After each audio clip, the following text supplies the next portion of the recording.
Elizabeth Evans, and I'm a homeschooling mom of 4 young kids. I'm figuring this out as I go, but I'm here to talk to Bonnie, who has been writing and speaking on the subject for over a decade and has been homeschooling for 3 decades. My name's Bonnie Landry. I've got 7 kids. They're ages 13 to 33. I've been homeschooling for 29 years.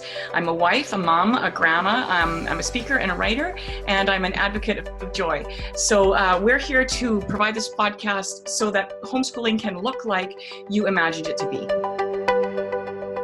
Hello, how are you? Great, and yourself? Great. You look lovely. Oh, thank you. I'm well. I'm well. Must be all that sunshine. It's the sunshine. It's having a time for shower and doing hair. And it's hard. I've got my grandkids here today, and just like for a few hours. But I was making supper before we started, so that you just forget how hard it is to make supper with 2 little people. Yeah. Right. And I remember, I would start way hours before so that supper could be ready at some reasonable time, without sort of that, panicky kind of like, I gotta get supper. Anyways, you just forget. You forget. Right. Well, my husband likes cooking, so he's been cooking most of our meals, which I'm okay with. Yeah. I'm not great with cooking. Like I'm good at it. I don't enjoy it. Yeah. So yeah, me too. I appreciate We'll have to share notes on that. Yeah. All right. So what's on our slate for today? Organization. So fun. I love this topic. Yeah, I need the answers. I need this. Okay. So are there specific questions or just the topic of organization? So I think let's start with kind of a very basic. How can you have order if you have a lot of little kids? Right. Well, let's start first by qualifying this. That's the hardest thing, right? To have order when you have a bunch of little kids. So in an ideal world, we would start having some order over our environment before we have a bunch of little kids. I failed in that area. I didn't know how important order was, and I'm certainly not an orderly thinker. So for me, that was really challenging. And it was around the time that I had my 3rd baby that I started to even think, but like, okay, this is not really working. Mm-hmm. And so, how am I going to manage this? If I have more children, how am I going to manage the home? Because I'm failing quite badly. Mm-hmm. But it was a kind of a years-long process for me to figure out how I could do that. I think one of the most important things that we have to consider when we're talking about home management. Okay, so that's a big umbrella. Like organization is one part of that. Maintaining order is another part of that. Sort of order within your homeschool sort of world is another part of that. Time management, all those things sort of fall under that, let's say, an umbrella of home management. And I would say that I think one of the things that's the most important thing to put into place is to know what the big pieces of your puzzle are. Okay. Mm-hmm.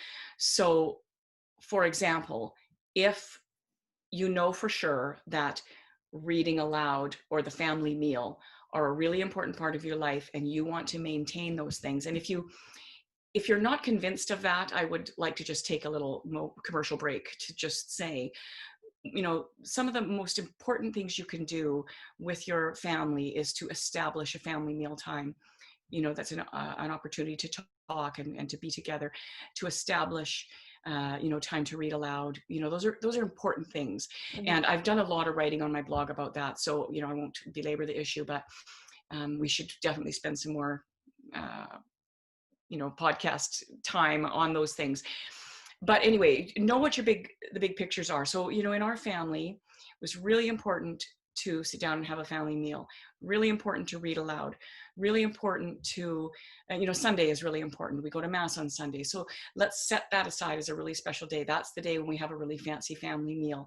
That's the day when, we all get dressed up to go to Mass. It's important to us to make it special. Mm-hmm. And for our kids to know that it's special to us, because how better do we model things, right? So kind of know what the big pieces of your life are, and start there, because if you don't put the big pieces in first, it's really hard to fit the little things in, and the little things will sort of overtake and overflow your life. There's this great visual that I had listened to at a talk one time, and I've used it a few times in various talks, where you take a like a jar, and you take 3 sort of big rocks, fist-sized rocks, and then a bunch of little rocks. And if you pour the little rocks in first, and then you try and fit the big rocks, the really important things, in after, they don't fit. Okay, right. The big rocks can't fit. But if you fit the big rocks in first, and then you dump all the little rocks in around the big rocks, they all fall into place, right? And so it's a really cool kind of visual idea, because first of all, we have to know what those big things are. And second of all, we have to know that that comes first, and everything else really is just details, right? So the purpose of order, organization, time management, all of those things is to support the proper placement of the big rocks, right? Right. Not the other way around. We don't have all those little things, and they're the most meaningful things, and then we'll see where we can fit in, reading to our kids, or, oh gosh, we don't have time to have a family meal together, or to make bedtime special, or, whatever it is. So I think that a good starting place then is to, have I mentioned before, sort of family purpose statement as we've been talking? Okay. Years ago, because I process a lot through writing, so I kind of wrote down what our family ideals were. And that was a really important process for me to go through, and to be kind of really clear about what my family ideals were. And years later, I came across a tool for doing that, which I think is invaluable.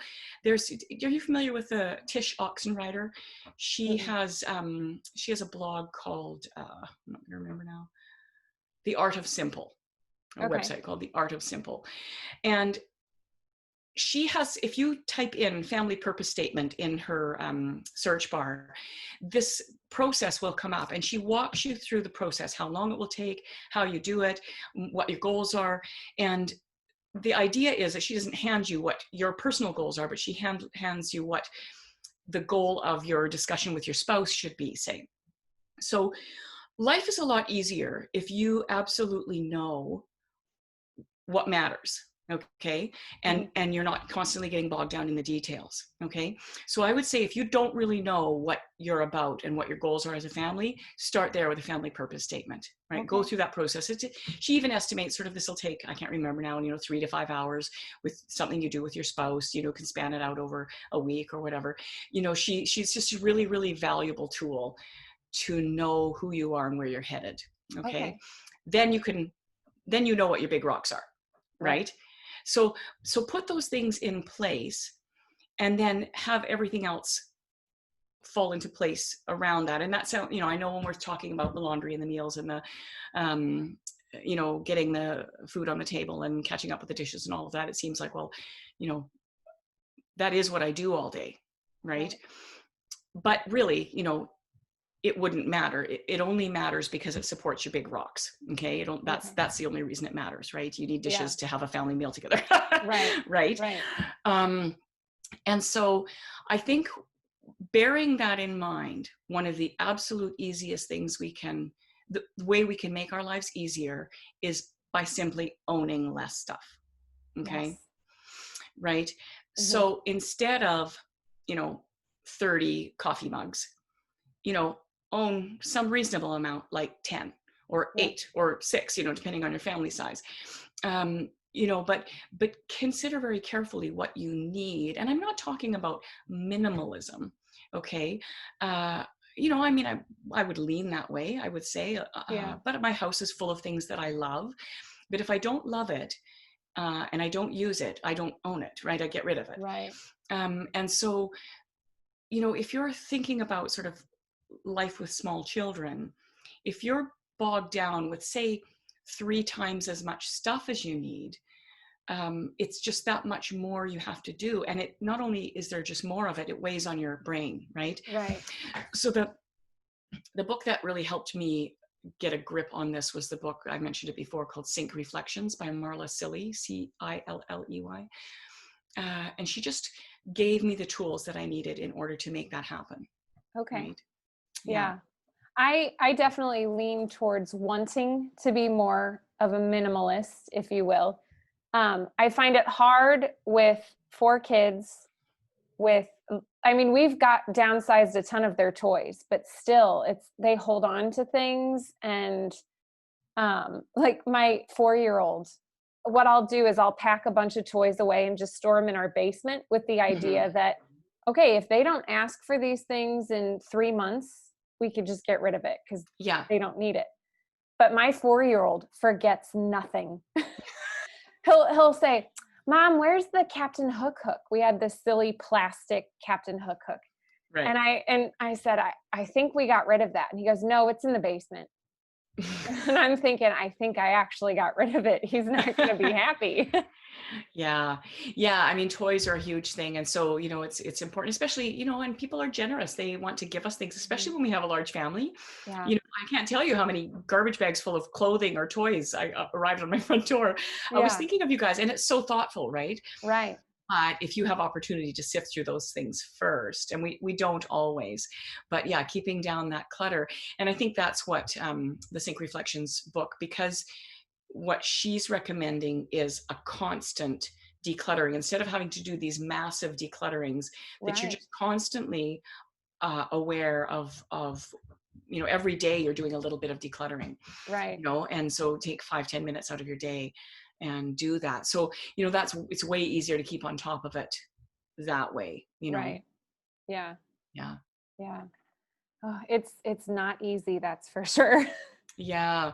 And another thing, so I'm just going back to the original question, which was, how do you keep order when you have a bunch of little kids, right? I think also in terms of living the homeschool life, we have to be really clear about when we do things. So right now I'm reading to you, and I'm filling up your tank. I'm reading to you. I'm sitting down and doing schoolwork with you, and we're spending lovely time together. I'm playing with you, or we're walking outside, knowing that when you fill them up like that, you're actually, in a sense, buying yourself more time when you actually go to do housework. But if you're really clear that this is the time I'm doing this, and the housework, I will have a specific time I'm going to do that, so that you don't feel, crazy all the time. Right. Yeah. We do feel crazy. Yeah. I mean, all in the back of my head, I have to clean and organize the laundry room and our office. But first I have to pick up all the toys and clean do the dishes, because my kids are not always very helpful. Yeah. And I've been trying to be young. Right. And I've been trying to remember, okay, I asked them to clean up their toys, but maybe what I should do is ask them to clean up and then offer to help, so that they start to see, oh, Mom's asking me this, but she's helping also. Yeah. And I think that actually makes a big difference. I think when our kids are small, we should assume that they're going to need our, walking with them, and there's different schools of thought on that. But I just always felt like, if I am generous with my time, or with my food, or with my, love, or with my disciplinary measures, if I always think generously, then, my kids are going to learn to be more generous. Right. And, and so that, for the most part, has played out really well in our family, so, walk with them. Right. And I was told that in prayer one time. I was praying about this issue, but is when it's time to tidy the house, don't say, okay, well, I'm going to go make dinner while you guys tidy the house so we can get it done quicker. Actually tidy the house with them. Yeah. Actually make dinner with them. Do the things that you need to do together, because it just says a lot about, that you care about how they learn to do a job well, about understanding, just having a good work ethic, so yeah. But it's hard. But I honestly, truly, truly believe that owning less is the biggest gift we can give ourselves, really, in terms of our stress levels, and on all fronts, everything, clothing, household goods, toys, all, books is a kind of a different topic. But I still feel that all the books, I mean, we own a lot of books, and but I don't keep books I don't like, you know, out the door. And I don't care, you know, if they were a gift, if they were whatever, we might keep them for, you know, a few weeks or a few months, but out the door. Yeah. Because I can't stand reading books I don't like, and I don't want crap on my bookshelves. So right. I agree. Yeah. Okay. So then how do you keep track of your homeschool stuff? Okay. I have, first of all, have always had a designated toddler safe area. Okay. Sometimes that's been a kitchen cupboard. Usually it's been the top of a bookshelf. So I designate the top couple of shelves that they can't get at, even if they pull a chair over there, that I keep everything that I need to sit down and work with my kids. Okay. It doesn't, I mean, that's not a huge space, right? And, you know, so say, you know, those tall, narrow bookshelves from IKEA, the Billy bookshelves, the top two of those, you know, it's a great place to be sort of toddler proof, or a kitchen cupboard. And so what I would keep there is things, just the basic things that we're going to use every day. So dictation book, math book, you know, pencil and eraser, ruler, if we're using that, and the book we're reading together. Because what a bummer to sit down to do dictation with your child and have no clue where the book you're doing dictation has gotten to, have no clue where their pencil is, you know, have no clue where the novel you're reading together is. And to spend your day sort of scrambling around looking for those things is really frustrating. Yeah. So that's one thing. I always have some sort of designated toddler-proof area that kids can't walk off with them. And I mean, sometimes, you know, husband-proof area or teenager-proof area. This isn't, you're not allowed to touch this stuff, right? And if it's up high, it generally doesn't attract the person walking by. Oh, I need a pencil, you know? So that's one way. The other thing that I've found to be incredibly helpful, you know, those little clip boxes, those little clip pencil boxes? Yeah. So the lid of them is attached. I wish I had one in my room. Oh, I do. A space maker. That's what they call it, right? So this one is made, I think these are by Rubbermaid. I have dozens of these things. Now this one's just one I keep in my room, so I don't use it quite in the same way. But first of all, you never lose the lids. That's a bonus. Second of all, you can stack them, right? Yeah. Here's the trick. Always write what's in them on both ends, so it doesn't matter how you put them away. Wow. Okay, so I have one for pens and pencils, one for you know, paper clips, one for stapler and staples, you know, various other things. I have so many of these, and I keep them like in my bathrooms, you know, one for ointment, one for homeopathics, one for Band-Aids, you know, that sort of thing, because they're so efficient, right? And I found that anytime I bought something that had a separate lid, the lid would get either lost or left on the floor and stepped on or whatever. And this just doesn't happen with these.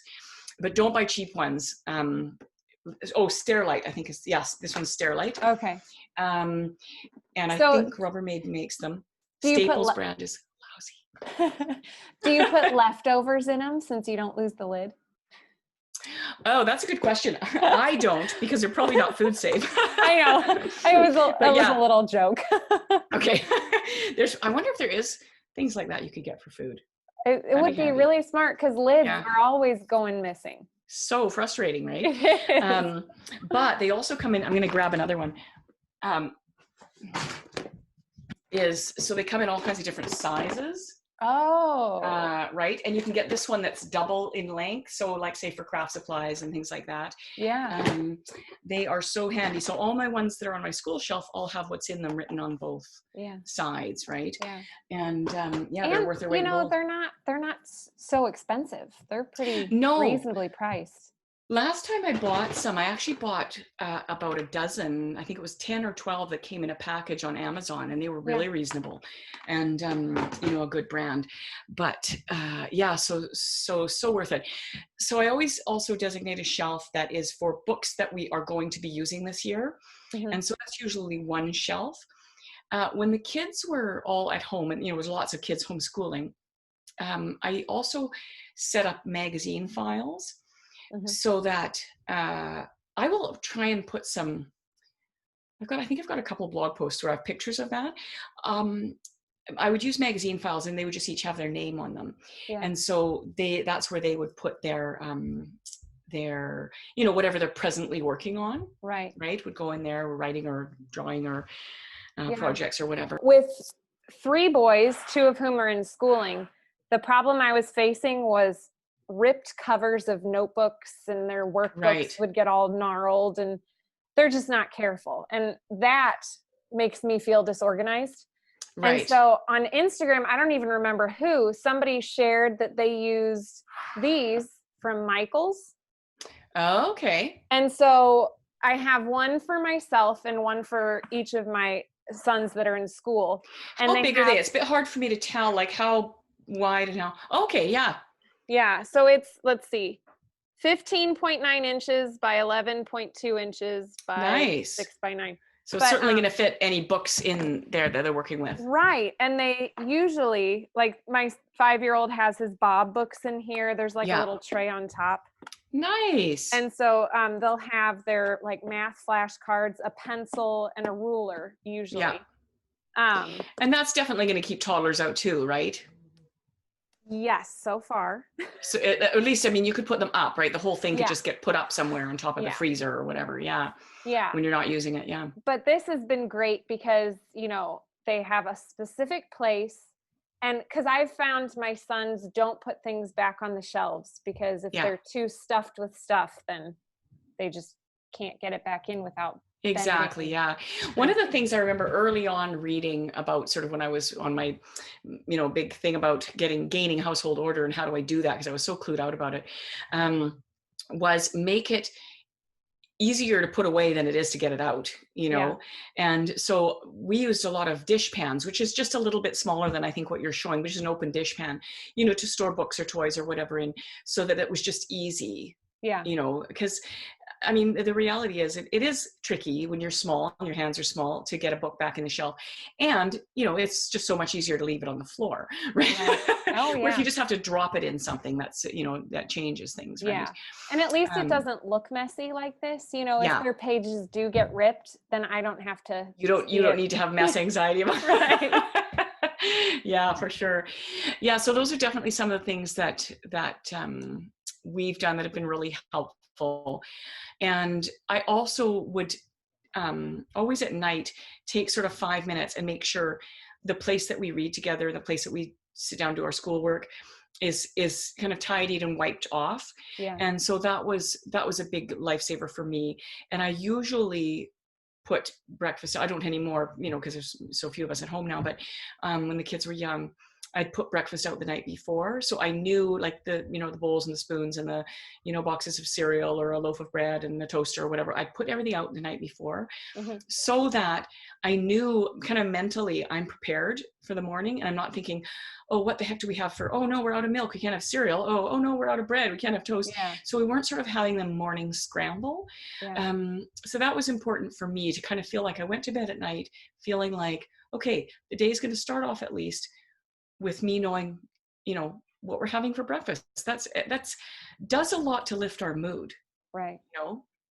Yeah. And, you know, so I think those kinds of things, in a sense, it was a way of taking care of myself, to go through those motions. And everybody sort of gets in the habit of it too. So when you have older kids, you can say, hey, can you put the breakfast stuff out in the morning, for the morning after we clear up for dinner, you know, so that people can help out with that. But, you know, it just saves you going to bed at night and thinking, oh, you know, or the kitchen being a disaster when you wake up in the morning. Right. And I would also, I think, really recommend to people, if things get out of hand, and sometimes things get out of hand every week, okay, where the living room's a disaster and, you know, there's toys all over the yard and your dishes aren't caught up and all that, it's okay to take a day off. And just get everything cleared up. And I bet I did that every week or two when my kids were young. Just like, okay, you know what? Today, what we're doing is getting the house all back in order. And then once it's all back in order, we'll go do something pleasant. We'll go for a walk, or we'll go out for tea, or, you know, something. We'll find something that fits everybody's, you know, mood. But let's today just make sure.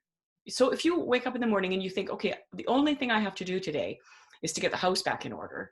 Yeah. Right. Then it's actually doable, you know? Right.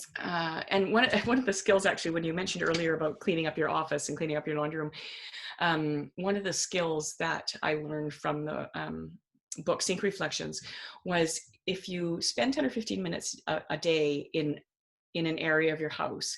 So designate an area, and the way she phrases it is the worst area of your house. So if it's your basement or your back bedroom or wherever you throw all the stuff,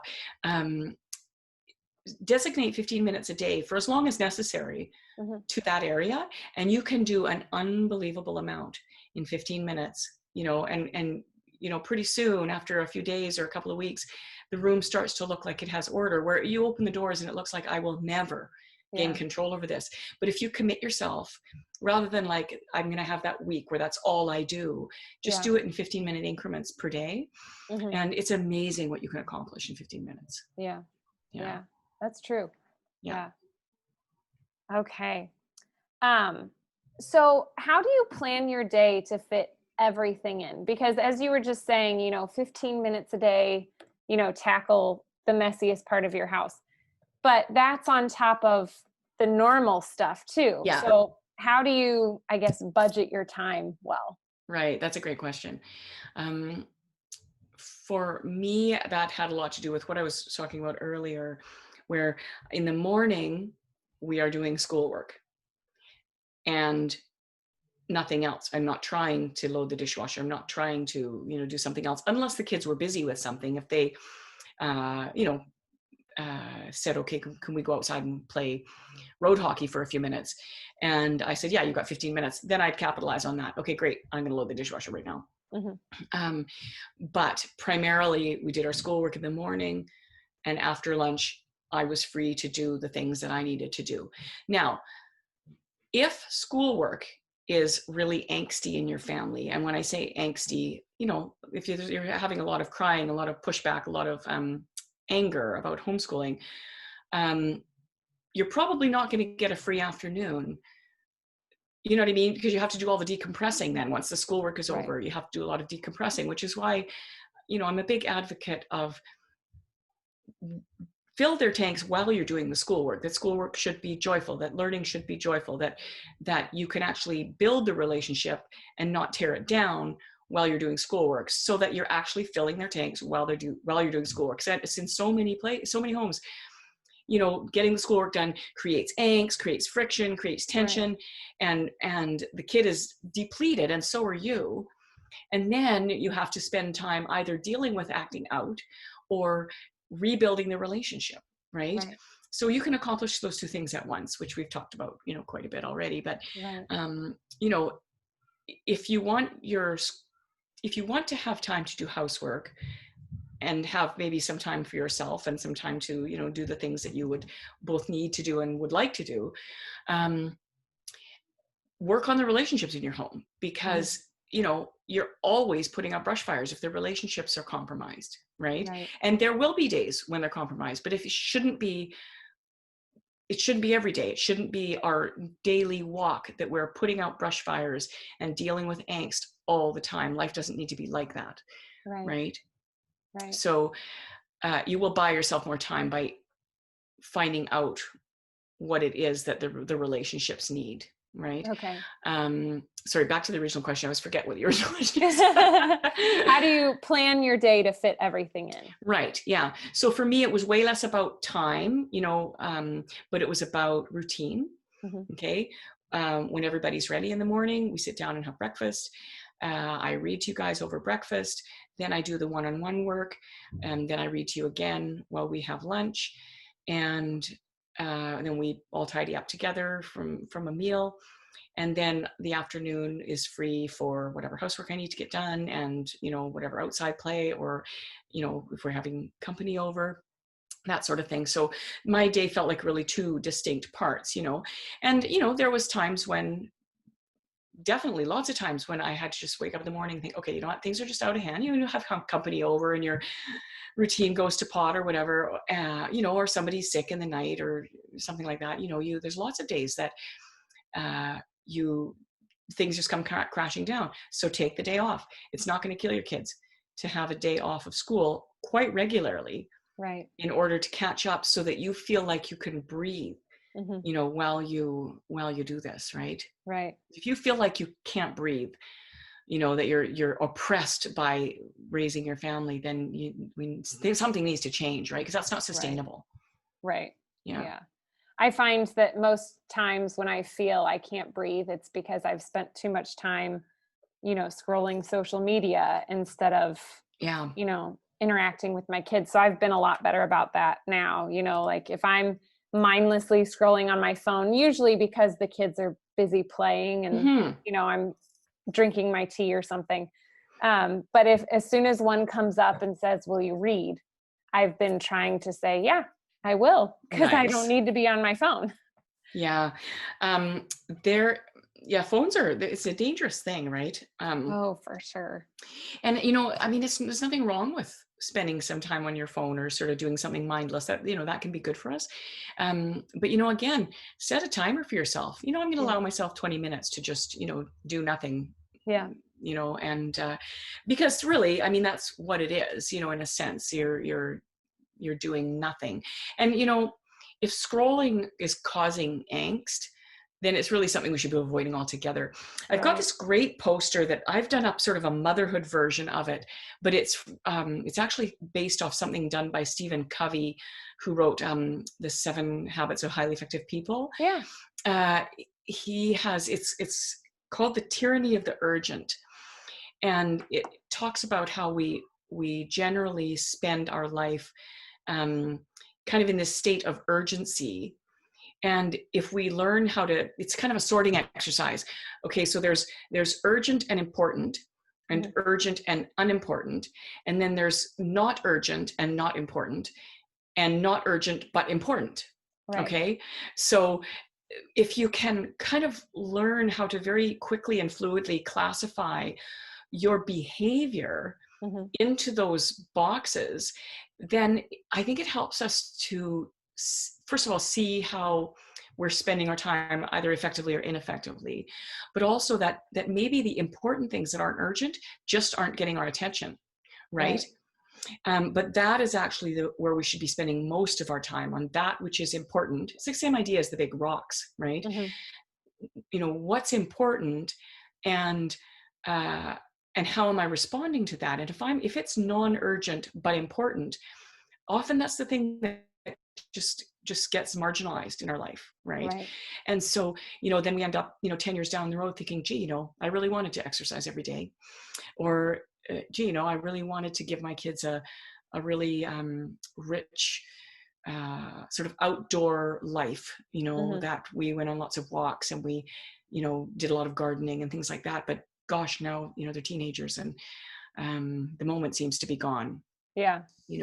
So I'll put that poster up however I can. Probably it'll be in the form of a blog post, so I can link to it in the show notes. Yeah. But I'll get that done, because I sort of made this mother version of it, because the Tyranny of the Urgent that I originally read was more about sort of in your work life, and I thought, no, this totally applies to motherhood as well, right? Right. Oh, yeah, for sure. Yeah. Yeah. Okay, so then, since you talk so much about order in your books and video, why is it so important? I mean, you've touched on this a little bit, but maybe just a little bit more specifically. Right. So if I could define why it's important in one sentence, what I would say is that order is important so that we can free up more space in our brain to use on the people that we love. Yeah. Okay.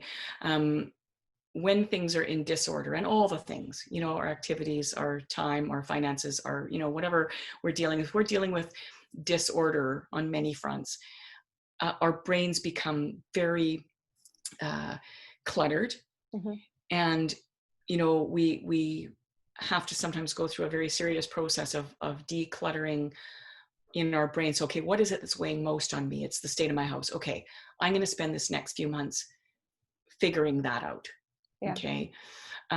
Or our finances are out of control. I need to take a Dave Ramsey course. I need to do something in order to rectify this problem, because you're worrying about it all the time. And when your brain is cluttered with angst and worry and things you need to do and all the little rocks, right? We just can't be available to our people, right? And I mean, I know for sure that every mother out there, every thoughtful parent wants more than anything to be available to their people, right? So the bottom line reason is joy, right? We want to maintain order so that we can have more joy in our life and be available to the people we love. Yeah. Yeah. I think the biggest stumbling block I have is I feel like to get to that point is going to take so long. And I'm recognizing how fleeting time is. Mm-hmm. And, I'm not saying I'm thinking, well, forget it, it's going to take forever, but that's a whole other level of stress, is that, okay, I know what I need to do to be more available, but I mean, do I really have 3 months? My kids are going to be 3 months older, and that is very hard to think about and recognize. Mm-hmm. Well, I think that's the beauty of the book Sync Reflections, is because she breaks it down. The word she uses all the time is baby steps. And she keeps reminding you that every tiny improvement you make in your ability to manage your home, you're that much further. You're further ahead than you were last month or 6 months ago, right? So see everything as progress as opposed to seeing all the things as failure, right? This is where I want to be, and there's 90% failure and 10% success. That everything you do that moves you a little bit closer is a success, and something better than you used to have, right? And that was just so helpful. That idea was so helpful for me to know that whatever I did was moving towards success, right? And it's really true. Like, if you feel like, okay, I am now kind of on top of this particular area of my life, say decluttering. I'm now in a routine where I spend 5 minutes a day where I walk through my house and I grab anything that's garbage or donation and I pop it in a bag. Takes me 5 minutes. Just sort of imagine what that would do in your life. And that's only 5 minutes, right? But it's training ourselves, to do that. And, and in the end, you gain more time because you spend the time, right? But we have to break it down into these really little bite-sized pieces. And that's the genius in that method, right? That, you don't have to take time out of your life to do this. You just need minutes at a time during the day, right? And she's really understands that we have precious little time in the day, but it's such a pleasant thing to sort of open a cupboard and not have, everything fall on top of you. And it's tidy and you can see where all your stuff is. Right. So definitely worth the effort. Right. Yeah, but you don't have to tie yourself to it. You don't have to sell your soul to get your house tidied up, right? Yes, although sometimes I have to just keep pushing forward, right? So 5 or 10 minutes or 15 minutes doesn't seem like enough, because I've pulled everything out and that takes half that time. And it's like 3 minutes of actually decluttering instead of the whole 15. Well, it's interesting because one of the things she says is never take out more than you can put away in 15 minutes. Right? Okay. So one drawer, one cupboard, one shelf every day, right? Okay. So don't have that goal in mind that, okay, I'm going to empty my closet and then, oh no, it's going to take me 3 hours to put it back together, because it probably will, right? But if you take one shelf of your closet, or one lineal foot of closet space and just do that, then suddenly it's realistic. But those very freeing idea. Okay. Don't do more than you can put it away in 15 minutes. Okay. Right. I guess I'm going to have to get this. You might want to read the book. It's really good. Yeah, I think I would recommend it to any young family, that's just the time you will gain because of what you put into that self-training now. Yeah. When we talk about sort of idea of self-care, I think for me, one of the biggest things I've ever done in terms of self-care for myself is learn how to maintain order. Right? Because I don't feel guilty when I take time off. I don't feel bad if I, plan an afternoon where I'm not weighed down by thinking, oh, but there's so many things I could be doing with this time. I should have gotten Albert to take the kids out so I could spend 3 hours on my basement, right? And those, our possessions and our junk and our clutter weighs us down for sure, right? So it's hard to do anything without guilt. Yeah. All right. Should we wrap it up then? Yeah, that probably should be a wrap for today. We covered a lot of territory. I know, it's a good episode. We're probably going to need to do another one on organization. Yeah, that's great. Okay, so yeah, if you want to submit your questions to my Instagram account or my Facebook page, Make Joy Normal, or you can email me at makejoynormal@gmail.com. I love reading people's questions. It's been really fun to sort of sift through and turn them into themes and whatnot. So keep them coming. All right. Well, thank you so much. Yeah. We'll see you soon. Okay. Bye. Bye.